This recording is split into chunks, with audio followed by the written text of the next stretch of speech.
কিরে,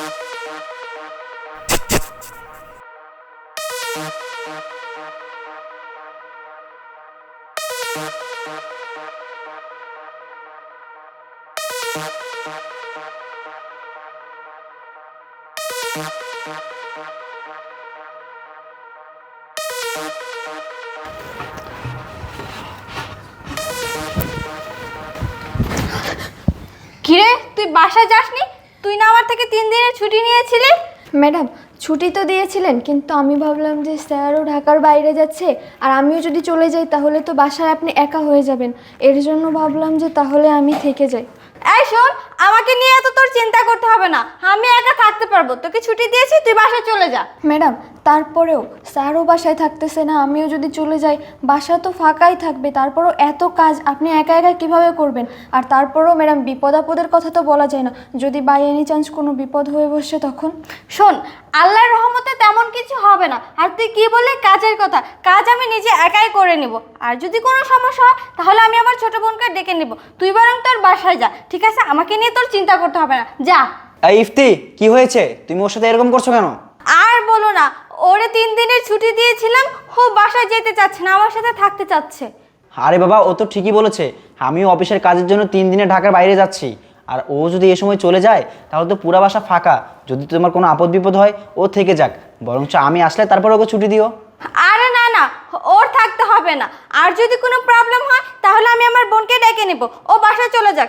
আচ্ছা বাবা, ঠিক আছে, তুমি যেটা ভালো মনে করো সেটাই করো। আর বৃষ্টি, তুই না হয় চলে যা। আচ্ছা ঠিক আছে, ঠিক আছে ম্যাম, তাহলে আমি আচ্ছা ঠিক আছে, তুই যা, কিন্তু 3 দিন পর ছুটি শেষ হলে চলে আসবি, ঠিক আছে? আচ্ছা ঠিক আছে। আচ্ছা।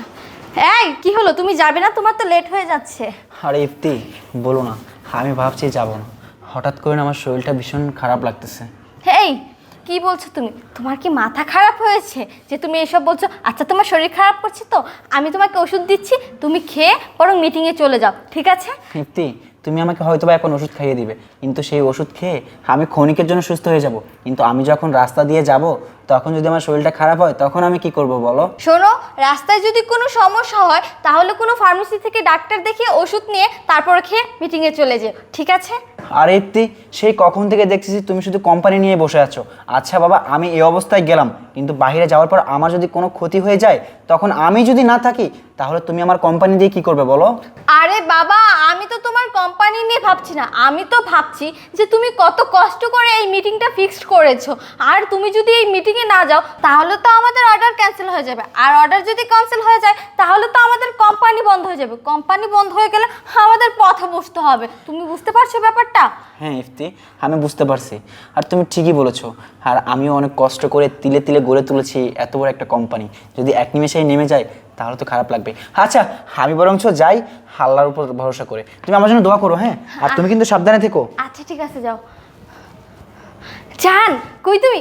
বের হও, বের হও, আপদটা বিদায় হয়েছে। এদিকে আসো, আসো জান। জান, আমি তো আর একটু হলে গরমে মরেই যাচ্ছিলাম। তোমার স্বামী এত কাষ্টে কাষ্টে এত পেঁচাতে পারে তার? আরে রাখো তোমার গরম, আমি তো চিন্তায় মরে যাচ্ছিলাম। যদি আমার স্বামীর কাছে ধরা খেতাম তাহলে তোমার গরমে মরতে হতো না, তোমাকে ওর হাতেই মৃত্যু হতো। আর শোনো জান, তুমি এতক্ষণ গরমে অনেক কষ্ট করেছো। আমার রুমে এসি আছে, চলো আমার রুমে এসি নিচে বসে আমরা রোম্যান্স করি, চলো। হ্যাঁ জান, তাই চলো। আমরা এখন রোম্যান্স করবো। বাহ বাহ বাহ ইফতি, বাহ। আরে আশিক, তুমি না মিটিংয়ে গিয়েছিলে, তাহলে বাসায় কি করছো? তুমি মিটিংয়ে যাওনি? না, আমি মিটিংয়ে যাইনি। আর আমাকে দেখে অবাক হয়ে যাচ্ছিস তাই না? আরে অবাক হয়ে যাওয়ারই কথা। কেন, আজকে যদি আমি মিটিংয়ে যেতাম তাহলে তো তোদেরকে হাতে নাতে ধরতে পারতাম না। এই বল, এমন একটি কাজ তুই আমার সাথে কিভাবে করতে পারলি? এই, তুই তো আমার থেকে যখন যেটা চাইতি আমি তখন তোকে সেটাই দিতাম। আরে তুই আমাকে বলতি, আশিক আজকে আমার এটা লাগবে, ওটা লাগবে, দামি শাড়ি লাগবে, দামি ফোন লাগবে। আরে তুই চাওয়া মাত্র আমি আমার জীবনের উপর পার করে হলেও তোর চাহিদা পূরণ করেছি। আর আজকে তুই কিনা শেষ পর্যন্ত আমাকে ঠকিয়ে কার সাথে সম্পর্কে জড়িয়ে গেছিস। আরে আমি তোকে অন্ধের মতো ভালোবাসতাম, অন্ধের মতো বিশ্বাস করতাম। শেষ পর্যন্ত তুই আমার বিশ্বাস নিয়ে খেললি, আমার মন নিয়ে খেললি, আমার খেয়ে আমার পরে আমাকে পেছন থেকে ছুরি মারলি। আরে ইফতি, জানিস আমি নিজেকে কখনো মানুষ মনে করিনি, আমি নিজেকে মনে করেছি একটা ইঞ্জিন। এই ইঞ্জিনে যতটুকু তেল দেওয়া যায় না, এই ইঞ্জিনটা ঠিক ততটুকুই চলে। আমার বাবা মা আমাকে বারবার করে বারণ করেছিল যে তোর মতো মেয়েকে বিয়ে না করতে। তারা বলেছিল তোকে যদি আমি বিয়ে করি তাহলে আমি জীবনে আমার সংসারে সুখ পাবো না, কিন্তু আমি তাদের কথা না শুনে আমি তোকে বিয়ে করেছি। কেন করেছি? আমি তোকে ভালোবাসি সেজন্যই তো বিয়ে করেছি, তাই না? আজকে দেখতেছি তাদের কথা না শুনে আমার কপালে আমি নিজে দুঃখ টেনে এনেছি।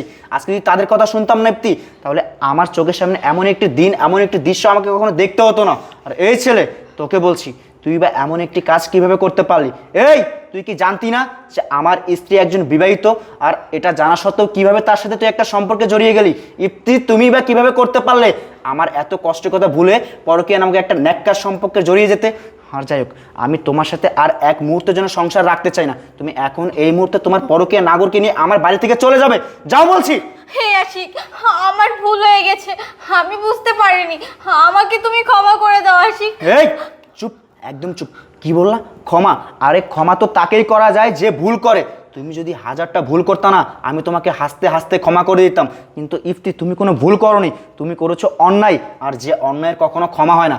জানো ইফতি, একটা কাচের গ্লাস যখন ভেঙে যায় না, সেটা জোড়া লাগানো যায়, কিন্তু সেটার দাগ থেকে যায়। ঠিক তেমনি তুমি আমার হৃদয়ে দাগ দিয়েছো, আমার মনে দাগ দিয়েছো। তাই আমি তোমার সাথে আর একটি কথাও বলতে চাই না। শোনো ইফতি, তুমি এতক্ষণ আমার ভালো রূপ দেখেছো, আমার খারাপ রূপ দেখার আগে ভালোই বলছি এখান থেকে চলে যাও। যা বলছি।